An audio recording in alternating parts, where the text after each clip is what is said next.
about how to secure information throughout the entire AI life cycle, from how data is collected to how systems are trained and how systems operate. At the same time, there is a broader conversation happening here in Washington and around the world about how we ensure that these technologies are used responsibly. Businesses, experts, and policymakers are all working to understand how we can encourage innovation while also protecting privacy, while also strengthening security, while also maintaining the public's trust. And that's exactly why conversations like the one we're going to have today are so valuable. Today's panel, these incredible men and women, will help us to better understand how companies are protecting data, how they are managing risks, how they are making sure that these technologies are used in ways that are safe and in ways that are reliable. We are fortunate to have such a great group of speakers who work on these issues every day. I look forward to hearing from their insights, and I hope that you have some good questions to ask them. And before we formally present our panel, I want to say thank you to the FIU and DC team for hosting us here today.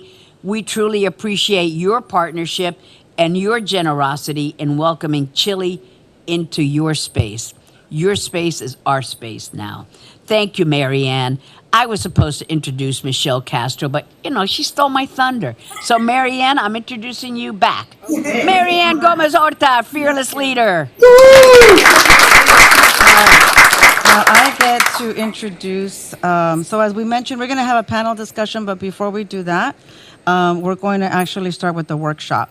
So I have the pleasure of introducing the special guest to lead us through a workshop, who will also be the moderator of the conversation. So our special guest and, quote, instructor for the workshop is Juan Carlos Gutierrez. He is a managing director of technology and innovation at Amazon Web Services for North America and Latin America. Have you all heard of that company? Amazon Web Services? Yeah, I thought so. Yeah, just a little company.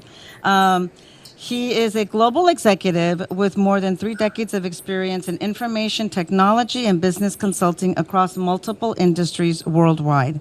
His prior experience includes leadership roles at Oracle Corporation and PwC. He serves on the board of directors of Angeles Investors, the Hispanic IT Executive Council Foundation, and the Cristo Rey in Miami. He is also a former Chile board member, and we were trying to figure out, I think when I showed up in 2012, he was a board member, and he served for, I think, another 6 years or so. So please join me in welcoming Juan Carlos Gutierrez, who's going to lead us through a workshop here. Thank you.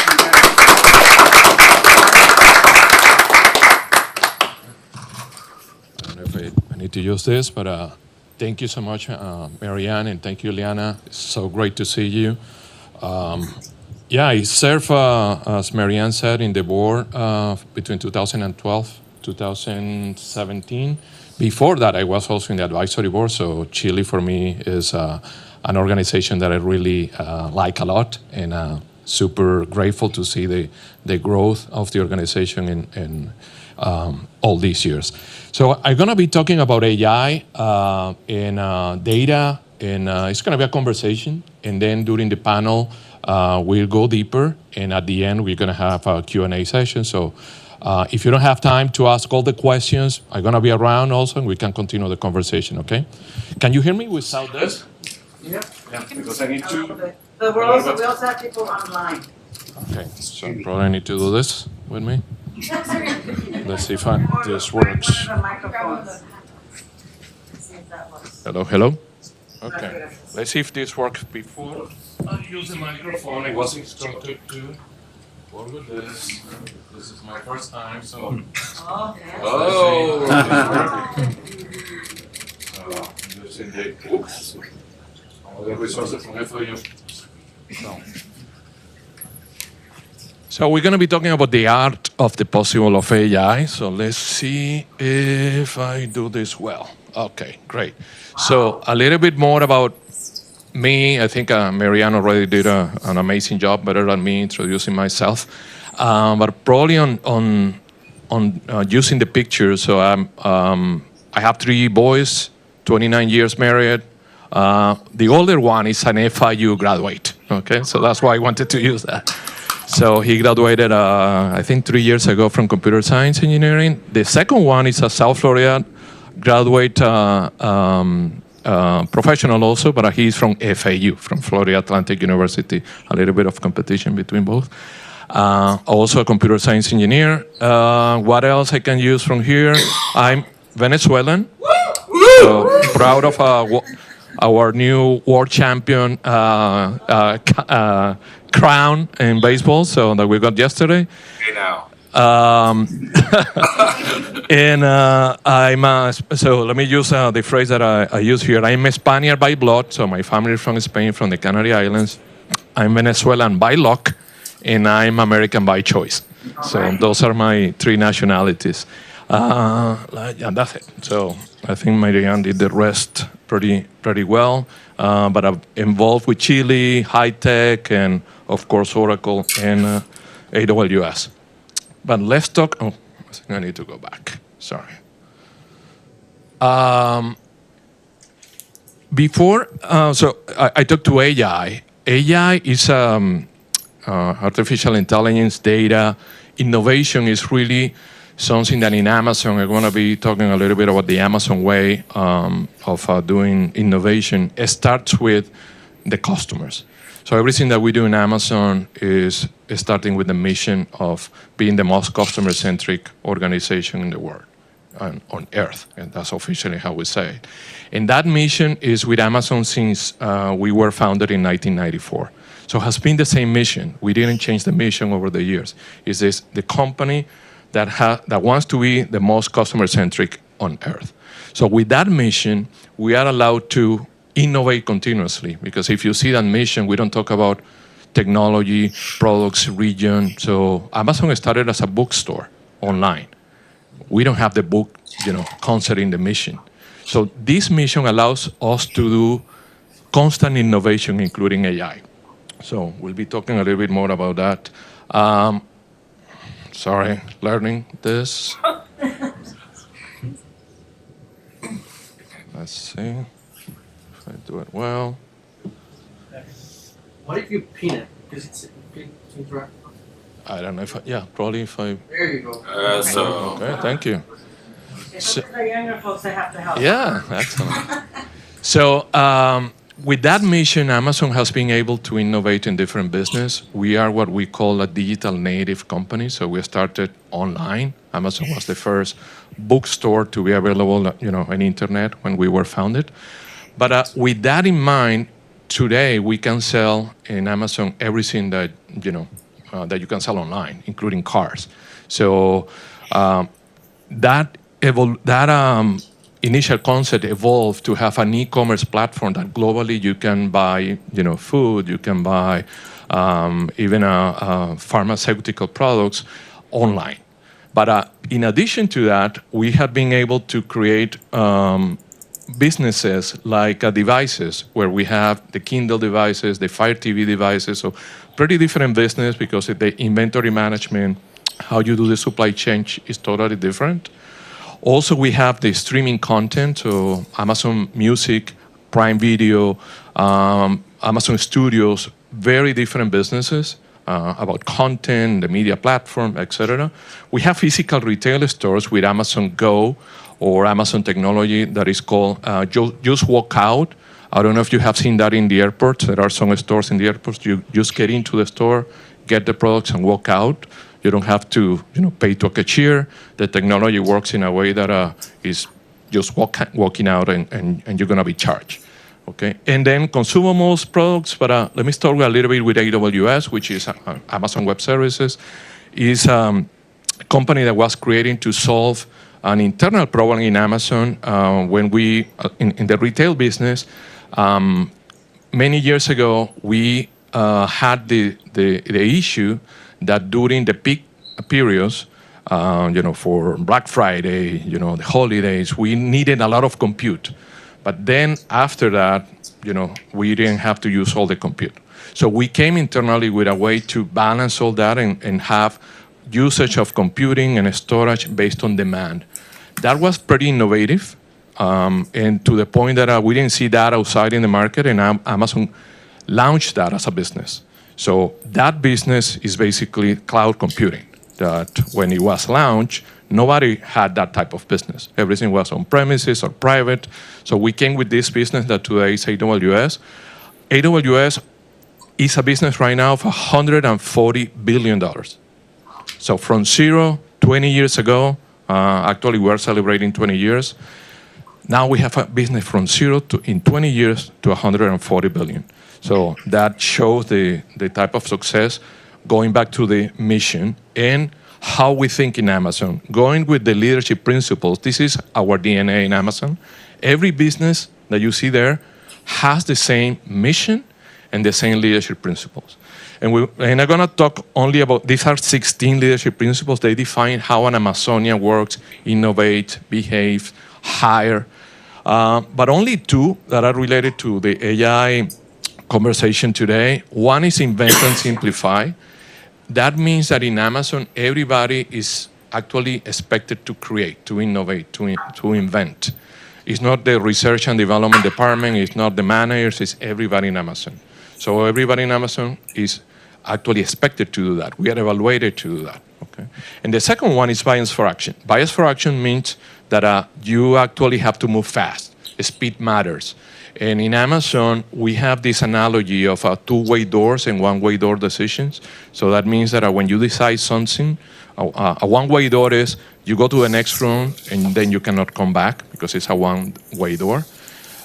One-way door decisions are basically the ones that you use to build a new data center, to open, an office in a new country, because you have to invest, long-term investment, capital investment. So that's a one-way door decision.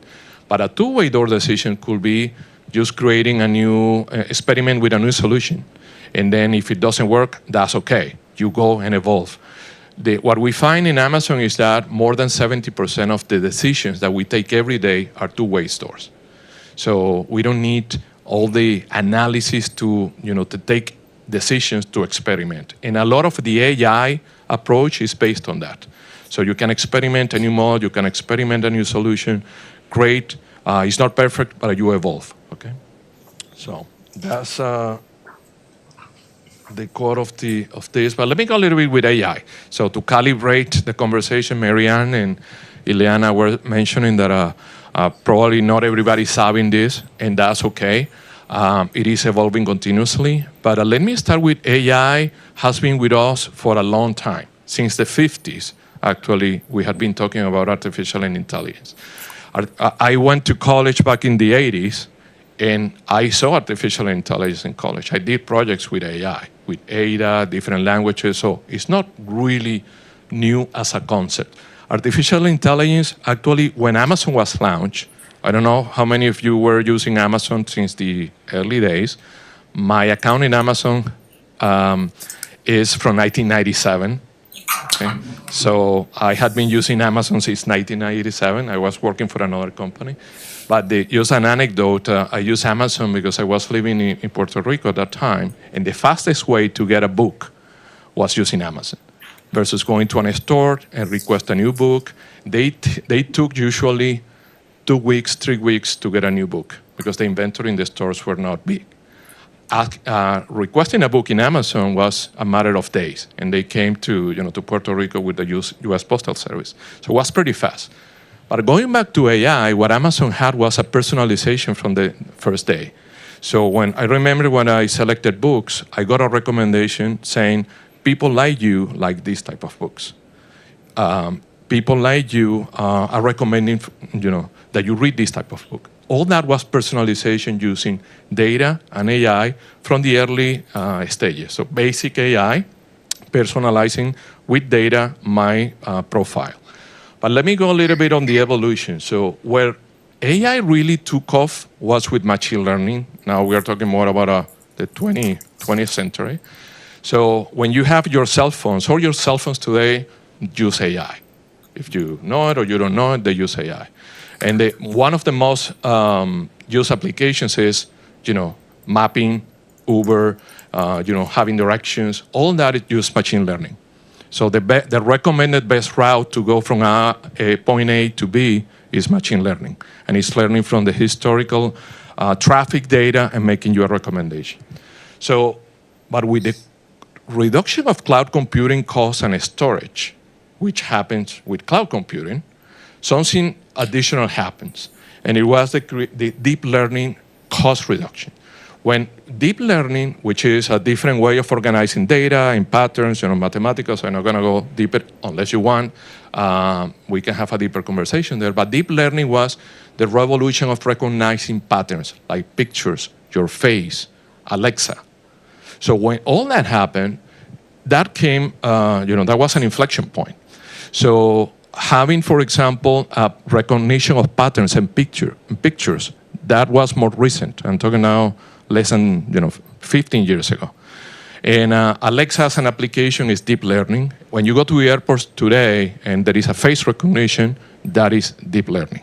Okay, so deep learning is already embedded in everything that we do. Even in our phones for security, use deep learning. Okay? Now, most recent, we have an inflection point also with generative AI and a way of the models and the data is organized. This is actually a change in the last 4 or 5 years that each one of these technologies is a subset. So when I talk about generative AI, it's a type of deep learning, machine learning, and AI. It's not something different, it's a subset, okay? So in generative AI, what is happening is that now we have a way to have these large foundational models, language models, that can give us an application like ChatGPT, can give them an application like Perplexity, or many others that use different models like Gemini or the Nova model from Amazon. These models are large language models or small language models, but it's based on language. Okay, so you ask something in English, it's going to return it to you. It's going to do translations. Okay, that has different use cases, but the big impact of this is that became accessible to everyone with an application. So that's a big disruption. Okay? Versus a lot of these models were in the enterprises, behind the scenes, and not necessarily you were aware. Now, what is happening now is another evolution, and you probably are starting to hear about agentic. So what is happening is that from generative AI assistants, chat boxes, that now you talk to a call center and gives you an answer, we are evolving to these agents that are programs, pieces of software that use these models, but they are starting to behave more autonomous.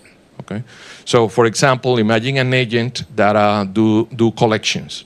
So automatically, you have this agent that is going to call people collecting for payments. Okay, or you could have an agent that is going to be doing a marketing campaign for you. So you just create a marketing campaign. It's going to create pictures. It's going to launch the campaigns. It's going to call people for the first call decks. All that is happening with agentic. Okay? So it's a different approach because it's more autonomous pieces of software. Doesn't require that you ask like a chat and give you an answer back. Okay, can do that without your intervention. Where we are going right now is to have systems that are more agentic. So imagine there is an example of a company that is Rocket Mortgage. They are moving everything to be agentic.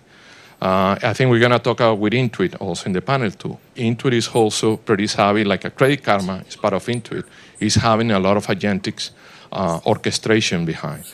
So what is happening here is that they will be more autonomous and fully autonomous between components. So let me give you an example. You ask for a mortgage. There is an agent that is going to analyze your credit. There is an agent that is going to look for the best product. There is an agent that is going to call you back when everything is ready. There is an agent that is going to get all your documents and paperwork. All those could be working in an independent way, in multiple languages, different orchestration. So that's where we are going. And the more we are going, it's less human intervention. Okay? So we're going to be talking a little bit about what it means for all of us. But data is the big differentiator in all this. We'll be talking about data. What happened with data is that you have all these models and all these applications. The differentiator is the data. Because if not, every company is going to have the same thing. So if I am a financial institution or a healthcare provider, what is the difference between all these applications? The data that I have, the history that I have.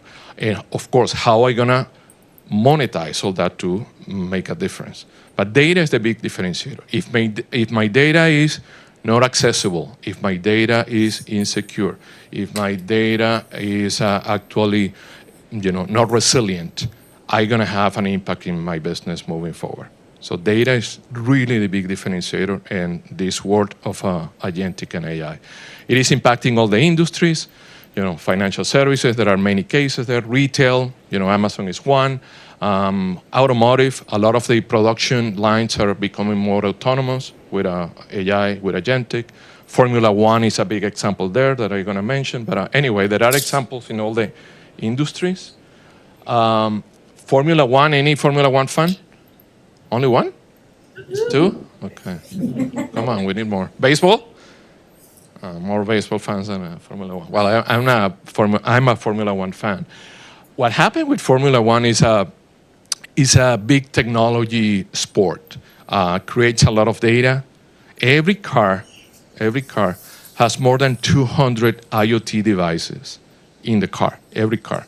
So 200 devices that are sending data from the the temperature, the speed, how they are, each one of the tires.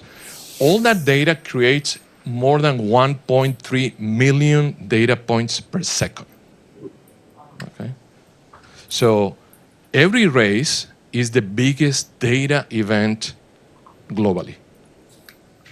Every race, every Formula One race. So it's a big data event, more than a concert, more than an election. All that happens in every race. So the point with that is what Formula One has been doing now, is monetizing that for better experience, for fans, for actually making the races more and more competitive. Where do I change the tire? Where do I go to the pits? All that is becoming a data-driven business, okay? So if you want to know more about Formula One and the data, let me know. But we are learning as businesses a lot with this. Manufacturing, retailers, how to consume more data globally, the speed of the consumption. So it's a big use case. And companies like Intuit, Merck, Perplexity are advancing on this. And this is interesting what is happening with AI, is that a lot of the regulated businesses or industries are maximizing AI. Why? Because data has been regulated. Data, usually it is secure. There are a lot of protocols, how you manage that in FSI. So that's why adding AI to the data infrastructure is actually easier than other businesses that have silos in the information. So let me go faster here because I want to go to the panel with my colleagues. But AI is basically working in these 4 buckets. Personalization of call centers, new experiences for me as a human being. Internal productivity like a coding. This is the #1 use case globally. Coding, programming in AI is the #1 case. Programming is becoming actually obsolete. So language, what is the #1 language that is a programming language right now? English. Why? Because you can code and generate code in plain English. And that's what is happening right now. So and we're going to try a use case pretty soon if we have time. But insights, data consumption, my pipeline forecast, give me a recommendation to sell, all those insights, and creativity, like creating new music, marketing campaign, all that is happening here. Training, internal training, like I can have an avatar of me, for example, doing this presentation. That will be this, this bucket. It can be created pretty easy. Okay, pretty easy. So some cases in Amazon, customer reviews, They use generative AI now. You can summarize all the reviews, thousands of reviews, and go and provide just one summary. That is a use case. Rufus, which is an expert. You can ask Rufus for recommendations in natural language. Tell me, what should I use in DC this weekend? And it's going to get that question and provide me an answer in products. Okay. And finally, Amazon Pharmacy is also getting recipes and recommendations like make sure that you don't take, for example, Advil with this type of medicine. So that's a little bit more intelligent than just giving you a recipe. Okay, that's what is happening with Amazon Pharmacy. Okay, so workshop. I think, we have a good time. Everybody that has or wants to play a little bit in your cell phone, there is a playground. We call it playground. It's called partyrock.aws. Okay. partyrock.aws. If you want to go to the place, it's an app. It's a website. You don't have to download it. Go to the partyrock.aws if you have time now, or you can do it later in the day, and play a little bit with this. What is this idea? Is to play and know and learn more about AI and the type of applications that you can build with prompting, what is called prompting engineering. Okay? So you can do a prompt here in the user input and create an app pretty straightforward. Some ideas of apps that you can create with this. For example, I did this earlier to test it, but apologies that I cannot show it in my laptop. But let's say I want to know all the details about the elections of 2024. Okay, so I just right here create an app that shows me for every city in the U.S.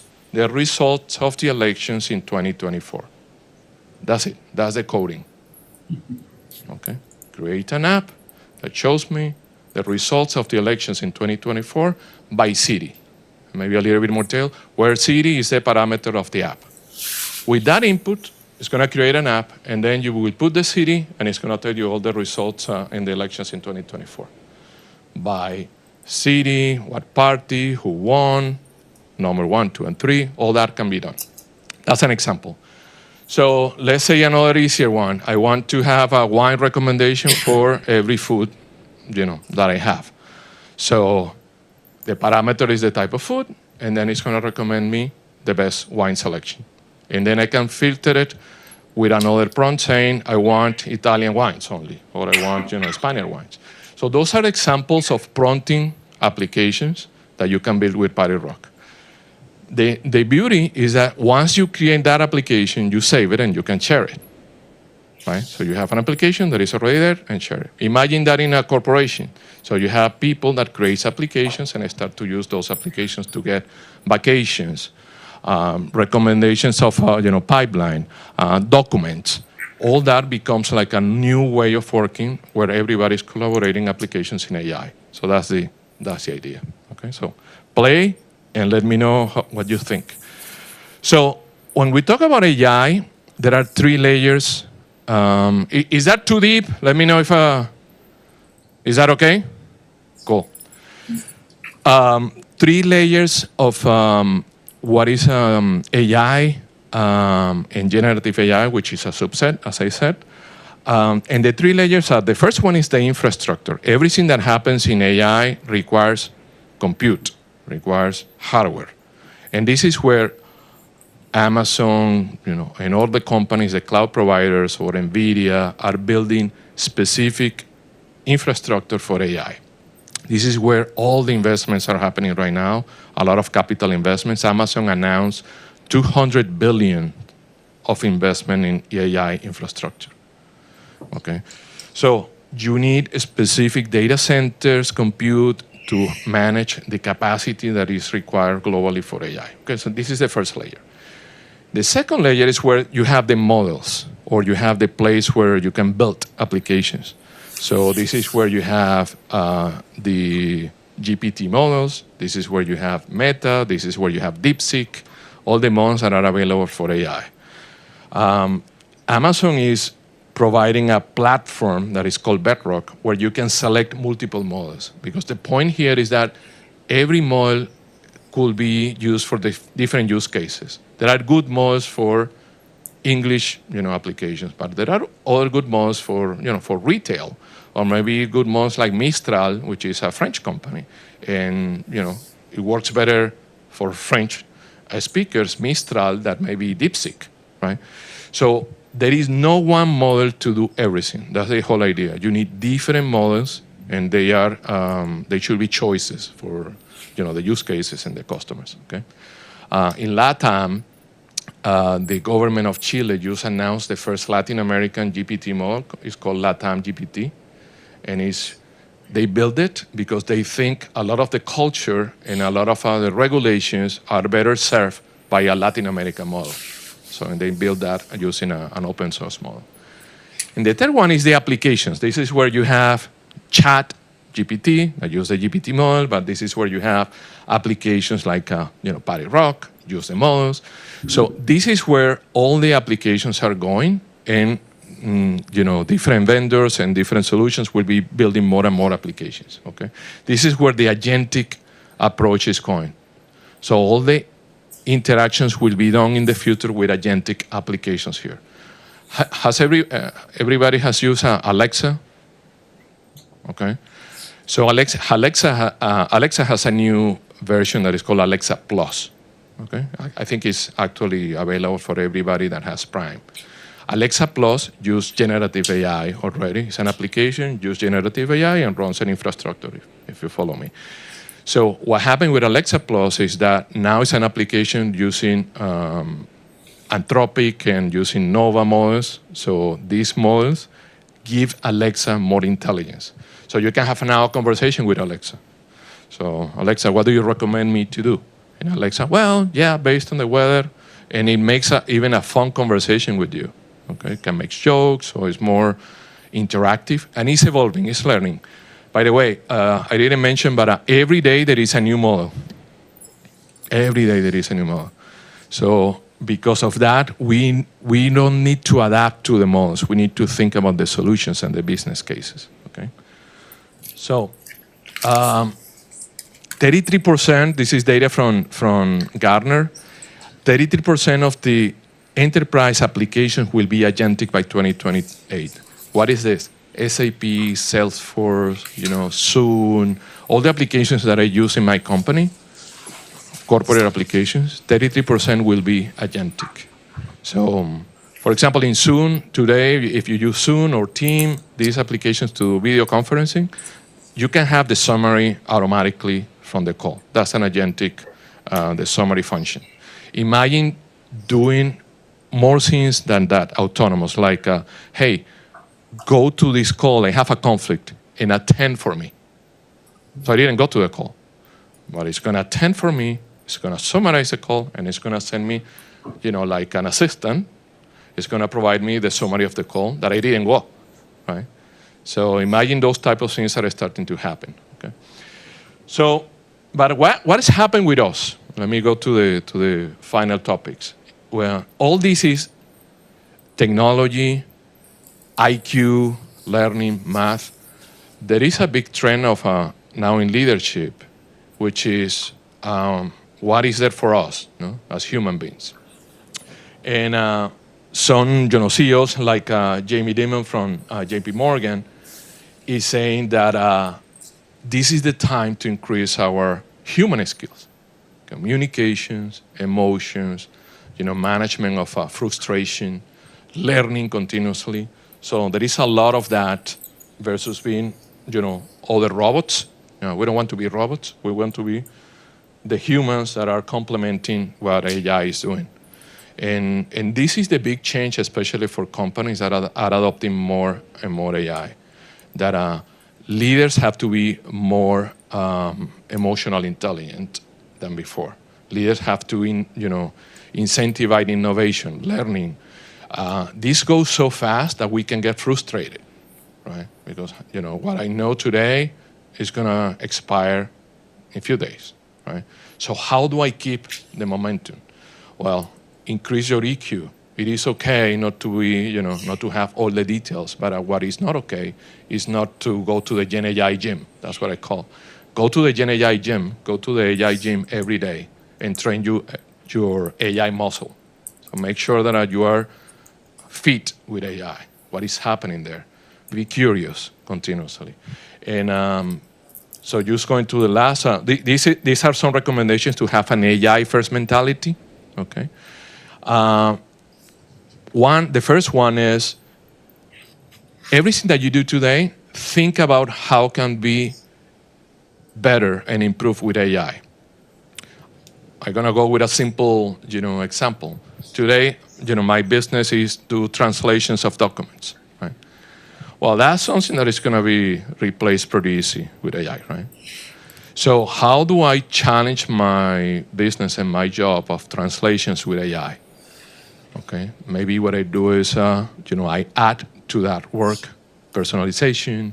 I add gamification. I do multiple translations and not only one. I use the technology to be more efficient globally. Maybe I expand now my coverage and it's not only one country. I can do it globally. So think about that using an AI. The second thing is hands-on, test it, prompting, play with the Party Rock or any other applications, but make sure that it becomes part of your skills, okay, and you use it. Rethink about your brand and your employer brand and what you do, because it has to be more AI savvy. This is not going away. This is not 3D printing or any other technology. AI is for the long term. And finally, work on the EQ sides with you and your team to manage resistance. The more you resist this, the worse it's going to be for your companies and your jobs. So embrace it. For example, I have this anecdote with colleges and high schools and universities that were trying to hold AI. That's not going to pay because it's how I embrace it. How do I use better curriculum using AI? How do I actually create with other tools to make sure that the innovation is there? It's like calculators, You can stop and say, I don't want you to use calculator. Well, that's going to reduce your productivity. With a calculator, you can do more, right? With a computer, you can do more. So with AI, you can do more. Same thing. Okay, so with that, my final message here is also be prepared to fail. Innovation, Jeff Bezos, founder of Amazon, he always says that innovation and failure are twins. So one goes with the other. So it is okay to fail. It is okay to not have all the answers, but just try and get better. So failure and innovation, they go together. That's it. That's what I have. That's my contact here, and I think it's time to go to the panel, no? We have like 10 more minutes if you have questions. Okay. Super. Any question? Yes, good afternoon. Good afternoon. Good to see you. Oh, muy bien. I think I want to ask about sort of like the elephant in the room as future policymakers or as people that are directly working with elected officials. How can we handle the massive displacement of jobs that AI will have? I mean, you talk about embracing it, and I understand. I think that is important, but we've had massive job loss before in the Midwest when many of our industrial companies went abroad, and I fear that this will destroy many white-collar jobs and could completely change the fabric of our society. So, do you have any more specific points on? Yeah. How are you guys thinking of preventing that or handling that?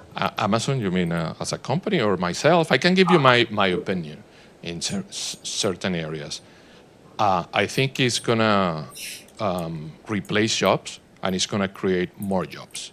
So a couple of analogies. When the cars were created, a lot of horse trainers and people that were working with horses were replaced because you didn't need any more the chauffeurs and the drivers of a car wash, right? And horse cars, because cars were replacing those jobs.